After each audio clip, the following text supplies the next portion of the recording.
Hello, this is Peter Grenader, and welcome to my replication of Elliot Carter's sixth String Quartet on Modular synthesizer.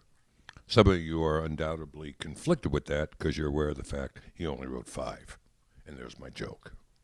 Despite having absolutely no shame in my naming, the reason I say this is that this patch you're about to hear reminds me a lot of the cello parts in his first string quartet, one of my personal favorites, namely the replication of harmonic timbres and pizzicato. Have a listen.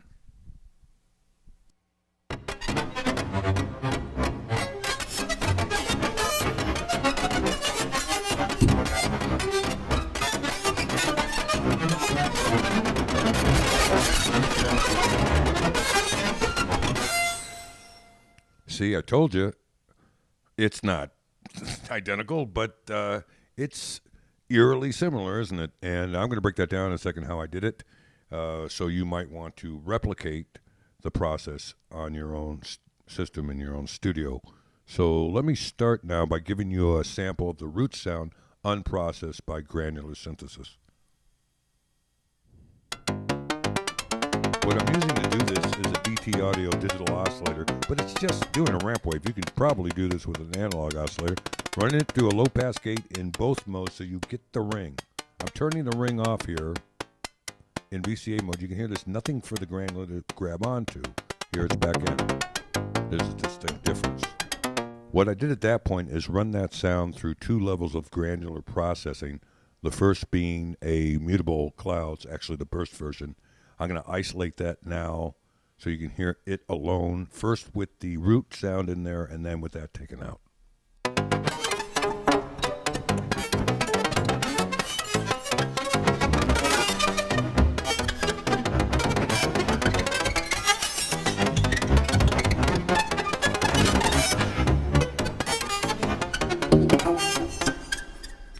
So that's what the clouds did to it, and just my opinion, which means absolutely nothing. I like this module. I don't know. I think aggravation to me are modules, digital modules that make a lot of options accessible through menu layers that you have to learn and memorize. And in a live situation, I don't know. I think with all the faceplate real estate they had in that module, they could have very easily brought some of those really great features to the faceplate first level.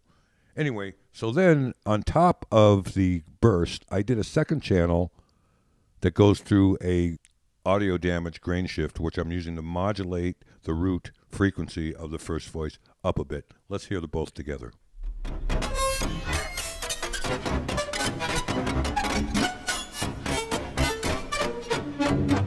Here's the second one taken out again, so the original voice only. Here it is back in.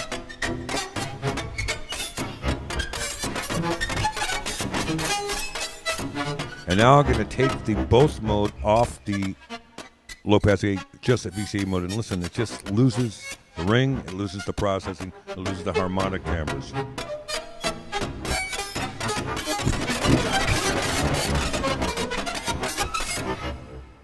Another important part of this, if you want to replicate it or try, you use one voltage source to control the frequency of the root oscillator and the clouds. If they don't track each other, it loses all manners of musicality.